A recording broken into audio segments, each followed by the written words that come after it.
espiritual. Puede imaginarse el estado emocional de un niño o una niña si es que no sabe en forma diaria y cierta que es miembro de una familia. Hoy me porto bien, entonces soy miembro de la familia. Al día siguiente no me porto tan bien, entonces dejo de ser miembro de la familia. Mis padres me aman hoy, pero dejan de amarme mañana. Hoy soy parte de la familia, pero mañana no lo soy. Amigo, una situación así volverá a cualquier persona neurótica, especialmente si es un niño o niña que está creciendo y no sabe si es aceptado completamente como miembro de la familia. ¿Que los hijos deben ser disciplinados y a veces castigados? Por supuesto que sí. ¿Que a veces tendrán que quedarse en su cuarto y ciertos privilegios suspendidos? Pues sin lugar a dudas. Pero hijos e hijas deben saber que por sobre todas esas circunstancias, ellos son parte de la familia. Esto es necesario para su fortaleza emocional en el mundo natural y es lo mismo en lo que tiene que ver con el mundo espiritual. Las personas que no saben que son salvas y seguras, creo que no tienen la estabilidad emocional que un hijo de Dios debe tener. Hay otra razón por la cual es tan importante que usted entienda esto. Y es importante si es que usted quiere ser un cristiano que da mucho fruto. Cuando usted sabe que su futuro es seguro, entonces se puede concentrar en el presente. En 1937 comenzaron a construir en San Francisco, California, ese impresionante puente conocido en todo el mundo como el Golden Gate o la Puerta Dorada. Y fue construido a gran altura sobre las turbulentas aguas de la bahía de San Francisco. Muchos de los trabajadores tenían temor de caerse y ese mismo temor parece que causó muchos accidentes.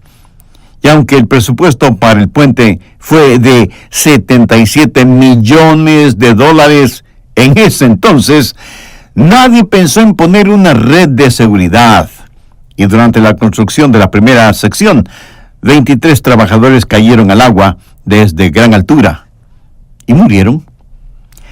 Al iniciar la segunda sección del puente, invirtieron $100,000 en una red de seguridad. $100,000 en ese tiempo era una suma monumental, pero valió la pena la inversión porque al construir la nueva sección, 10 trabajadores cayeron, pero se salvaron porque cayeron en la red de seguridad. Esas vidas no se perdieron.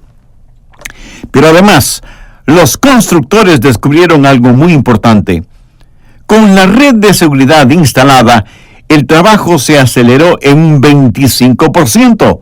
Los obreros se concentraron en su trabajo porque sabían que a unos pocos metros debajo de ellos había una fuerte red de seguridad.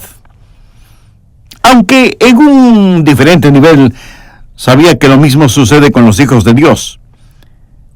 Cuando saben que su futuro es seguro, entonces se pueden concentrar totalmente en el presente. La Biblia tiene mucho que decir sobre la realidad de que el Dios que le salva es el Dios que le da seguridad, es el Dios que le guarda. Él me salvó y me ha guardado. Y puedo decirle en verdad que el Dios que me salvó es el Dios que quiere salvarle a usted. Y el Dios que me ha guardado y protegido es el mismo Dios que quiere guardarle y protegerle a usted. Ahora, ¿qué significa cuando hablamos de la eterna seguridad del creyente? Bien, en primer lugar, hablemos de a quién nos referimos al decir creyente. No estamos hablando de alguien que tiene únicamente conocimiento intelectual. No estamos hablando de alguien que se ha hecho miembro de una iglesia, se ha bautizado, da sus ofrendas y realiza actos religiosos. Todo eso está bien y es bueno, pero ninguna de esas cosas puede salvar. Estamos hablando de una persona que ha recibido a Cristo en su corazón por fe. Alguien que es partícipe de la naturaleza divina, que ha nacido por segunda vez, que ha nacido de nuevo.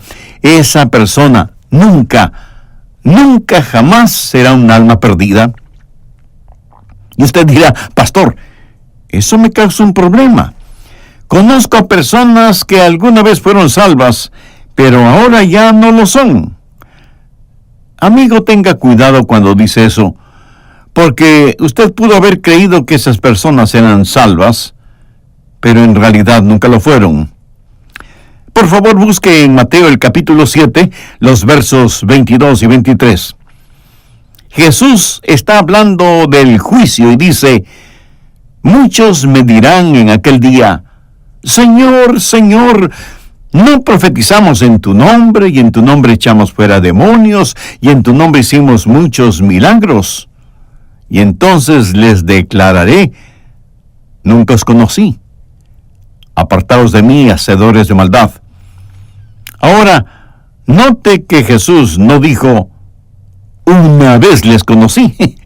Él dijo: nunca os conocí. Usted puede haber profetizado, usted puede haber pensado que podía echar demonios y realizar milagros, pero nunca conoció a Jesús. Y no estoy hablando de personas que profesaron ser religiosas y luego se apartaron. No hablo de ellas. Hablo de personas que en verdad han recibido al Señor Jesús. Hace unos momentos leímos Juan 10, empezando en el verso 27. Jesús dijo: mis ovejas oyen mi voz y yo las conozco. Ahora subraya esa frase: yo las conozco y me siguen. Y yo les doy vida eterna y no perecerán jamás, y nadie las arrebatará de mi mano. Mi Padre que me las dio es mayor que todos, y nadie las puede arrebatar de la mano de mi Padre. Pero, pastor, ¿qué de aquellas personas que se hacen miembros de la iglesia, se bautizan y viven como para Dios durante un tiempo y luego vuelven a su antigua vida? ¿Me quiere decir que nunca fueron salvas? Sí, eso es exactamente lo que digo. Si ellas regresan a su antigua vida, nunca fueron salvas. El apóstol Juan se refiere a esa clase de personas. En 1 de Juan 2:19, leemos lo siguiente, y quiero que lo escuche cuidadosamente. Salieron de nosotros, pero no eran de nosotros, porque si hubieran sido de nosotros, habrían permanecido con nosotros, pero salieron para que se manifestase que no todos son de nosotros. ¿Lo comprendió? La razón por la que se apartaron es porque nunca fueron salvos. La fe que hace ruido antes de terminar es que tiene defectos antes de empezar. Así de simple. Gente que comienza en falso y luego se retira, no es que pierde la salvación, sino que nunca la tuvieron. Considere el caso de Judas. Él nunca perdió la salvación, porque nunca fue salvo. La Biblia declara que Jesús sabía desde el principio que Judas no creyó en él.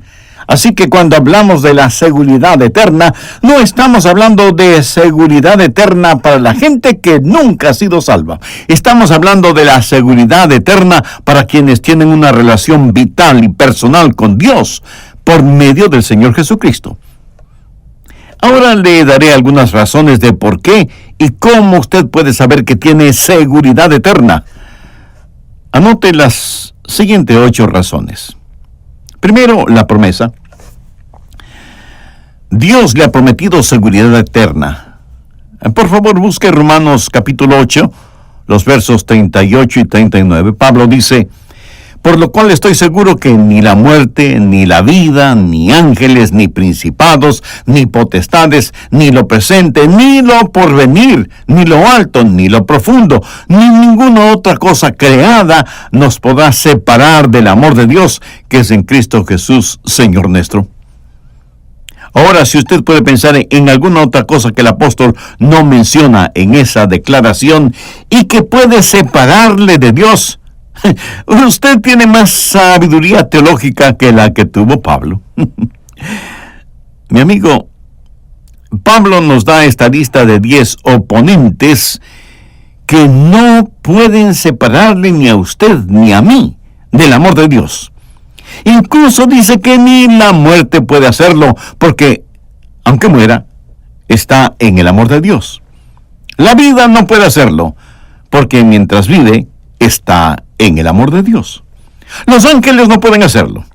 Ángeles buenos o malos. Satanás es un ángel caído. Los principados, o sea, los reinos, no pueden hacerlo. Las potestades, o sea, los gobiernos, no pueden hacerlo. Y Pablo dice, ni lo presente. Y se refiere a cualquier cosa que pasa, cualquier cosa que sucede en nuestro mundo actual. Ni lo porvenir tiene que ver con cualquier cosa que sea creada. Ni lo alto habla de las cosas en los cielos. Ni lo profundo tiene que ver con el infierno. Y por si tal vez no hubiera cubierto todas las bases, Pablo dice, ni ninguna otra cosa creada podrá separarnos del amor de Dios. Esta es la primera razón, la promesa. Segunda razón, la perseverancia. Dios completará, terminará aquello que ha empezado. Busque Filipenses capítulo 1, verso 6. Estando persuadido de esto, que el que comenzó en vosotros la buena obra, la perfeccionará hasta el día de Jesucristo.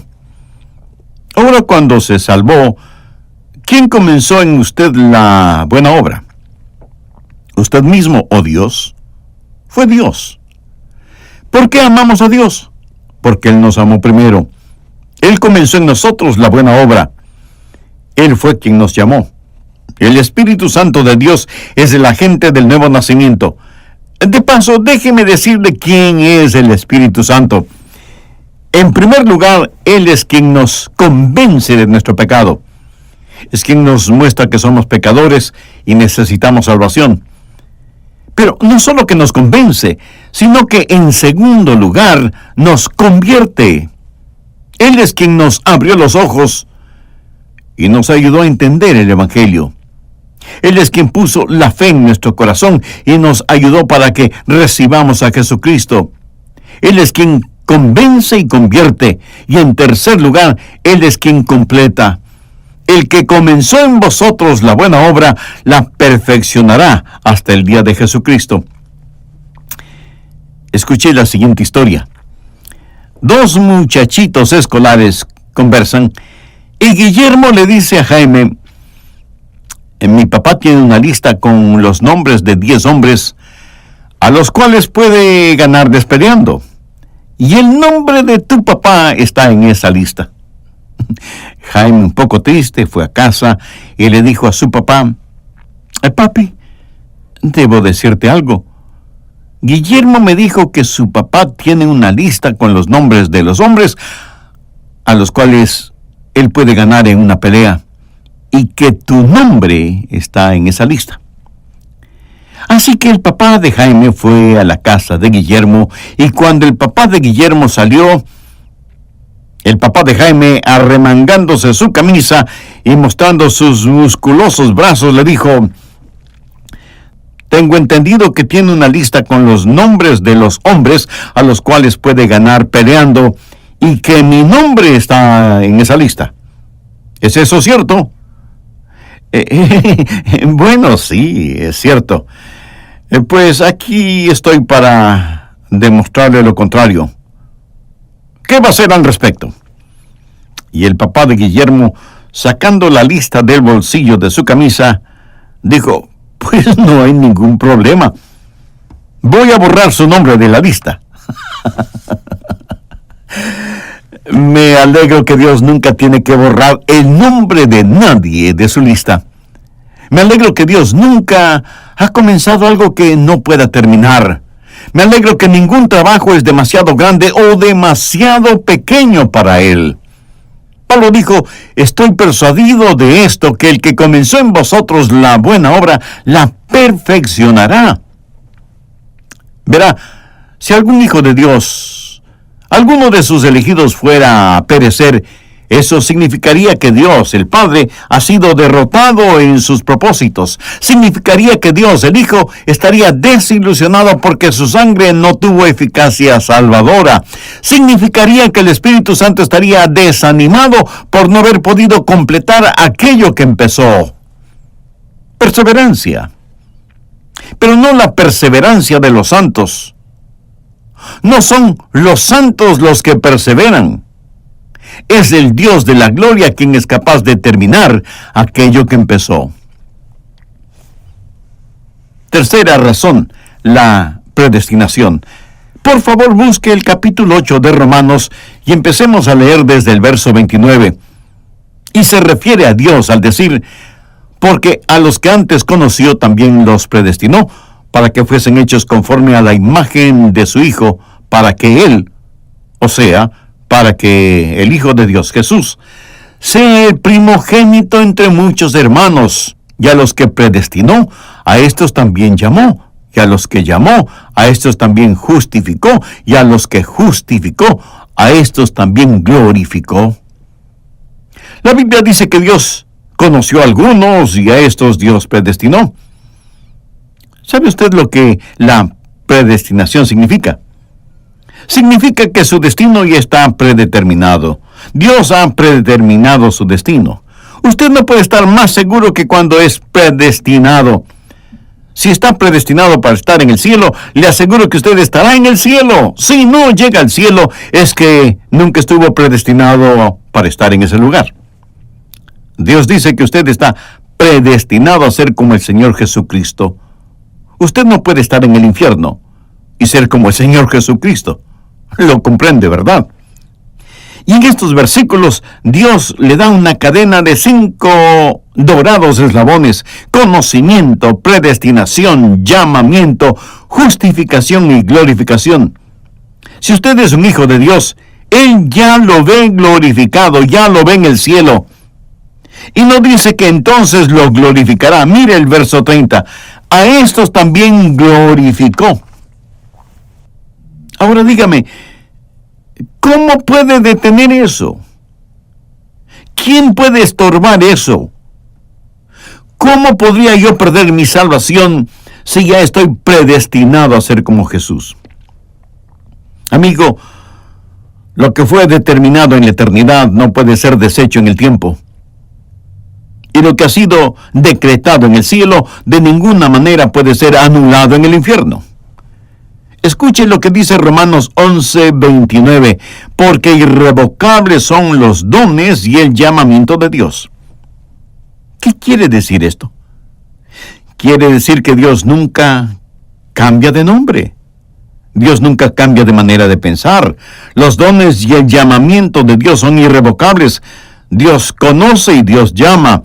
Y Dios predeterminó que usted sea, que yo sea, que seamos sus hijos, como su Hijo, el Señor Jesucristo.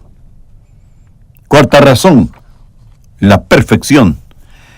Vayamos ahora al libro de Hebreos capítulo 10 y encontremos un hermoso versículo que es uno de mis versículos favoritos.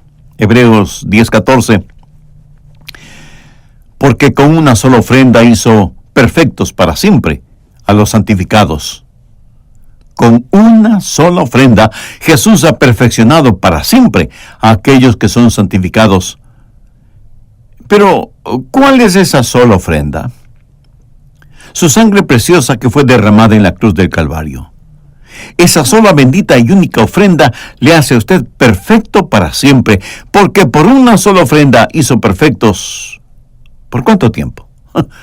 Para siempre. Aprenda esto acerca de la salvación. Cuando usted se salva, no solo tiene un nuevo comienzo.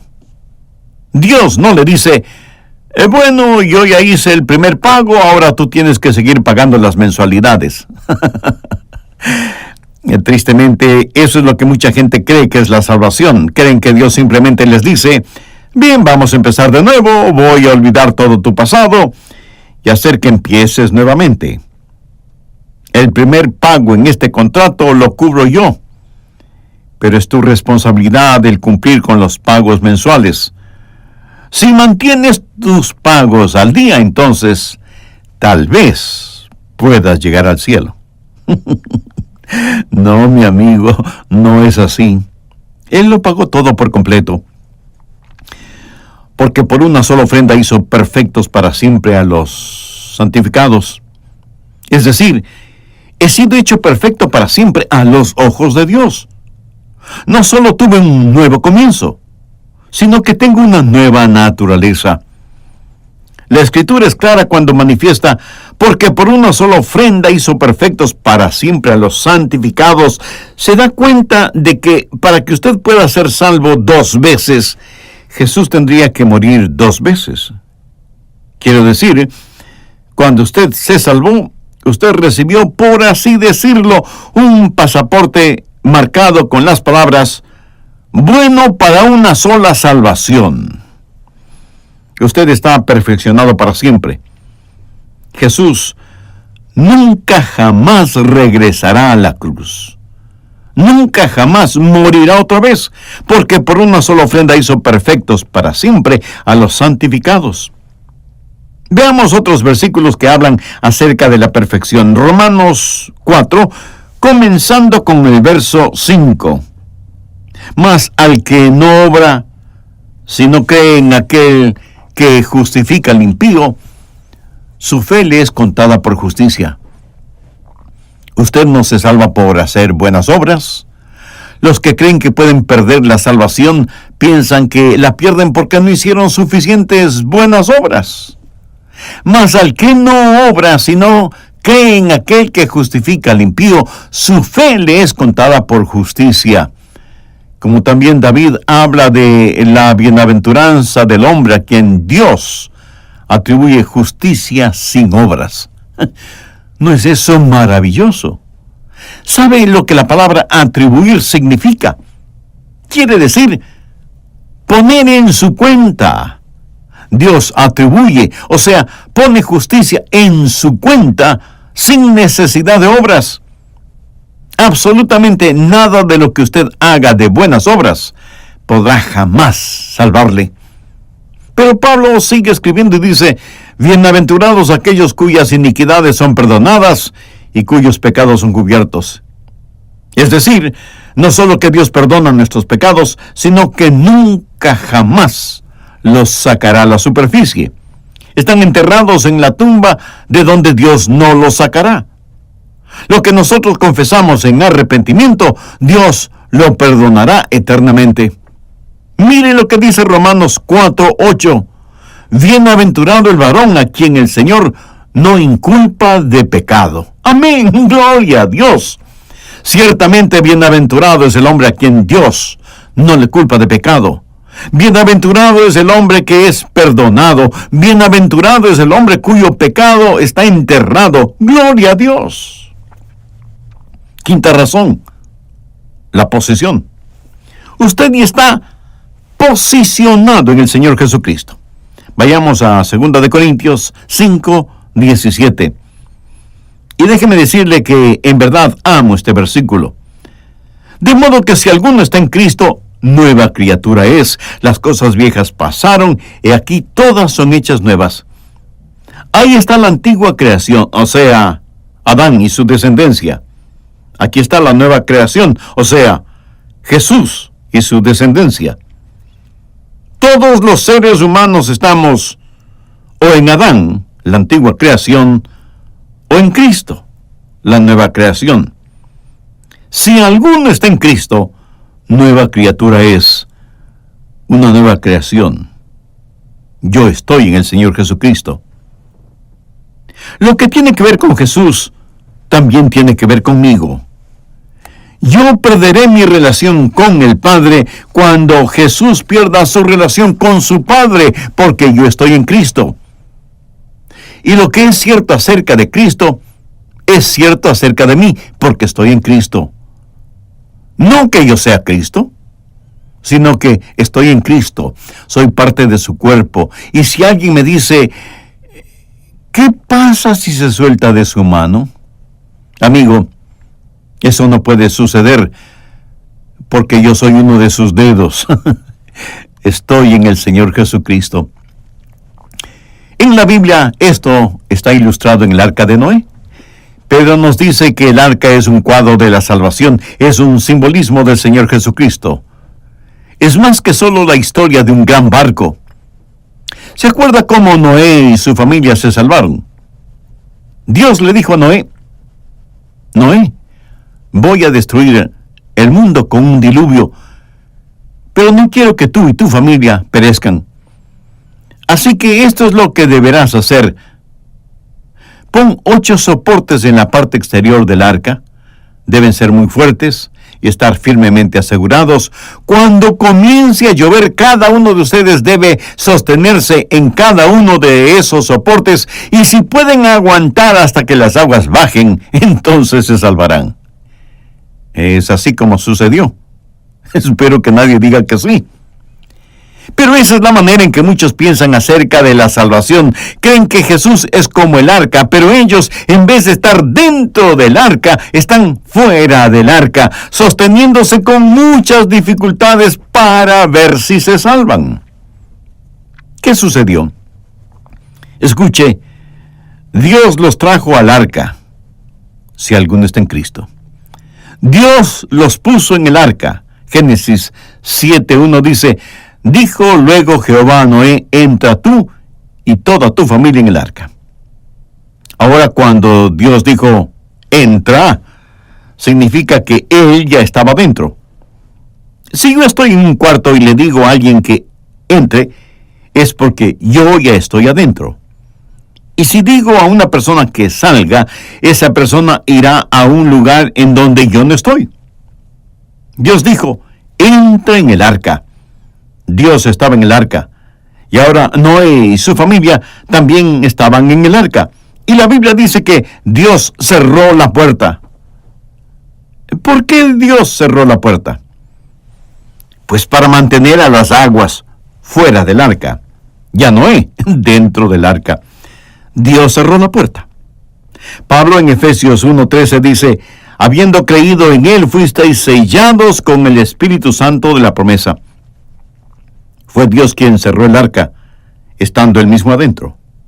Ahora, la única forma en que Noé y los suyos hubieran perecido hubiera sido si el arca misma se hubiera hundido. ¿No le parece? Para mí, la única forma de perder mi salvación sería si Cristo hubiera muerto y jamás resucitado. Mi amigo, yo estoy en Cristo. Segunda de Corintios 5:17 dice: de modo que si alguno está en Cristo, nueva criatura es. Por favor, note lo siguiente. Noé seguramente se cayó muchas veces dentro del arca, pero nunca se cayó fuera del arca. Y eso es importante. Por cierto que un cristiano puede resbalar, tropezar, caer, pero Dios puso a Noé dentro del arca y cerró la puerta. Luego usted cree y es sellado con el Espíritu Santo de la promesa. Sexta razón, la posesión. Usted ya tiene vida eterna. En Juan 5:24 leemos que Jesús les dijo: el que oye mi palabra y cree al que me envió tiene vida eterna. Subraye esa frase: tiene vida eterna. No dice tendrá vida eterna, sino tiene vida eterna. La vida eterna no es algo que usted tendrá cuando muera. La vida eterna es algo que usted tiene el mismo instante que cree. Y deseo que entienda este punto muy bien. Mi vida eterna no comenzará cuando yo muera. Mi vida eterna comenzó el momento en que recibí a Cristo como mi Salvador y Señor. El que tiene al Hijo tiene la vida. El que no tiene al Hijo de Dios no tiene la vida. Jesús dijo: el que oye mi palabra. ¿Ha oído usted la palabra de Dios? Y cree al que me envió. ¿Cree usted en el Padre que envió a su Hijo, el Señor Jesús? Tiene vida eterna. Posee usted ya esa vida eterna. Séptima razón, las plegarias u oraciones. ¿Sabía que Jesús está intercediendo, está orando por usted? Busque el Evangelio de Juan, capítulo 17, verso 9. Yo ruego por ellos, no ruego por el mundo, o sea, aquellos que no son salvos, sino por los que me diste, porque tuyos son. ¿Cuál fue el motivo de la oración de Jesús por ellos? Vamos hasta el verso 15 y leamos. No ruego que los quites del mundo, sino que los guardes del mal. Lo que Jesús está diciendo es: Padre, no oro para que no tengan tribulaciones, desilusiones.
Y dificultades, o para que te los lleves de este mundo, pero Padre, oro para que los guardes del mal. Aleluya. Quiero hacerle una pregunta. ¿Alguna vez el Señor Jesucristo ha orado una oración que no haya sido contestada? Por supuesto que no. ¿Y por qué? Porque Él siempre ora en la voluntad del Padre. Jesús dijo: Padre, te agradezco porque siempre me escuchas. Pero quiero que note algo muy interesante en Juan 17:20. Mas no ruego solamente por estos, y se refiere a los discípulos, sino también por los que han de creer en mí por la palabra de ellos. ¿No es eso maravilloso? Jesús no está orando únicamente por Pedro, Santiago, Juan y los demás, sino que estaba orando por cada uno de ustedes, llámense como se llamen, y por mí. Pero vea las tremendas implicaciones de lo que dice el Señor. Oro por los que han de creer en mí, por la palabra de ellos. Amigo, Jesús ya ha orado por usted para que sea protegido. Si usted no fuera protegido, significaría que la oración de Jesús no ha sido contestada. Recuerda lo que Jesús le dijo a Pedro. En Lucas 22, 31 y 32, Jesús le dice a Pedro: Simón, Simón, he aquí Satanás os ha pedido para zarandearos como a trigo, pero yo he rogado por ti, que tu fe no falte. Y a pesar de que Pedro negó al Señor y tropezó y cayó espiritualmente, a la final, él fue el poderoso apóstol de Pentecostés. ¿Por qué? Hebreos 7:25 tiene la respuesta. Por lo cual puede también salvar perpetuamente a los que por él se acercan a Dios, viviendo siempre para interceder por ellos. Subraya esa frase: viviendo siempre para interceder por ellos. Octava razón, el poder. Busquemos ahora primera de Pedro 1:3. Bendito el Dios y Padre de nuestro Señor Jesucristo, que según su grande misericordia nos hizo renacer para una esperanza viva por la resurrección de Jesucristo de los muertos, para una herencia incorruptible, incontaminada e inmarcesible, reservada en los cielos para vosotros, que sois guardados por el poder de Dios mediante la fe, para alcanzar la salvación que está preparada para ser manifestada en el día postrero. ¿Quiénes están guardados por el poder de Dios? Piénselo. Guardados por el poder de Dios. ¿Lo ve? Alguien puede preguntar: Pastor Rogers, ¿qué si Satanás logra separarlo de la mano de Dios? Recuerda los versos básicos de este estudio. Juan 10, versos 27 y 28. Mis ovejas oyen mi voz y yo las conozco, y me siguen, y yo les doy vida eterna, y no perecerán jamás, ni nadie las arrebatará de mi mano. Ya los recordó. Notó la poderosa y terminante declaración del verso 28, nadie las arrebatará de mi mano. ¿Puede usted pensar en alguien lo suficientemente fuerte como para abrir la poderosa mano de Dios y del Señor Jesús? Y en el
verso 29 leemos: Mi Padre que me las dio es mayor que todos, y nadie las puede arrebatar de las manos de mi Padre.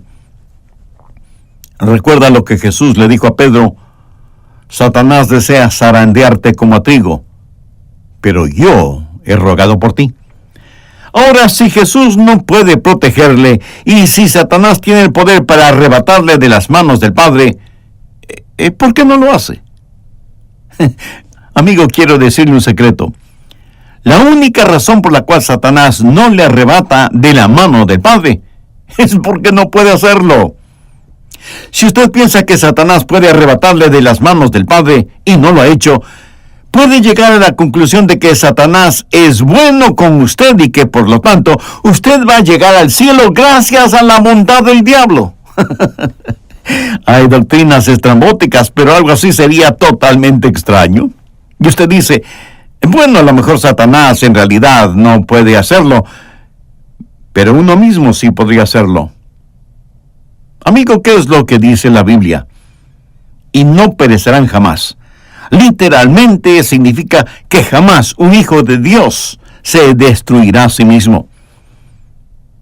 Hay alguien entre quienes me escuchan que necesita ser salvo, que necesita entregar su corazón al Señor Jesucristo. Padre, sella este mensaje en nuestros corazones y bendice a aquellas personas que este mismo momento, en la intimidad de su corazón, están tomando la decisión de tener a Jesús como Salvador y Señor. Te lo pido en el nombre